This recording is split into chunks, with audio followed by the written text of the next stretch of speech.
public services.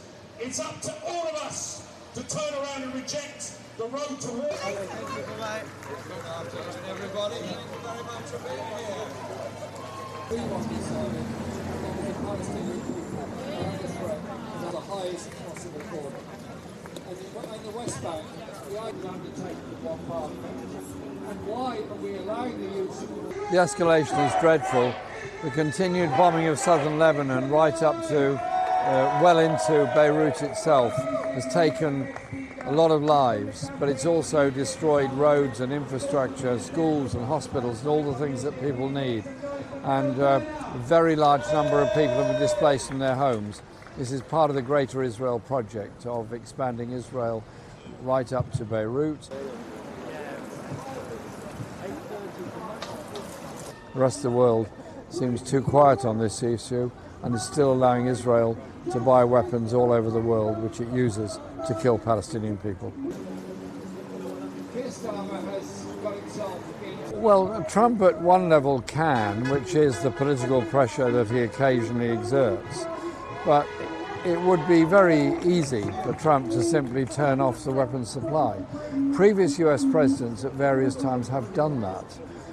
He hasn't. He could, if he wanted to. I want to see peace and the Iranian people able to live in peace. I think we should recognize that Pakistan has done its very best to try to negotiate a ceasefire in order to bring about some kind of negotiation. And the various stages of those negotiations are important. I think there are some hopes that that can be the case, where it would have to be a recognition of Iran's independence and sovereignty. However, what about sanctions against Israel for the illegal occupation in the first place? Peace would look like two things. One is an end to the bombing and the fighting. The second thing would be liberation for the people of Palestine. They have been under a form of occupation ever since 1948.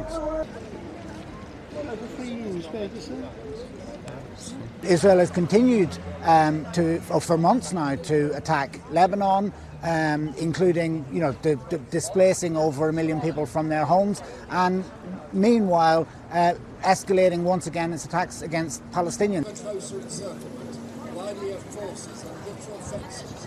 We saw the horrific and heartbreaking images of a Palestinian baby shot dead by the Israeli military in Hebron, in the West Bank. Once again, the closure of the crossings into Gaza, denying access for vital food and other humanitarian needs.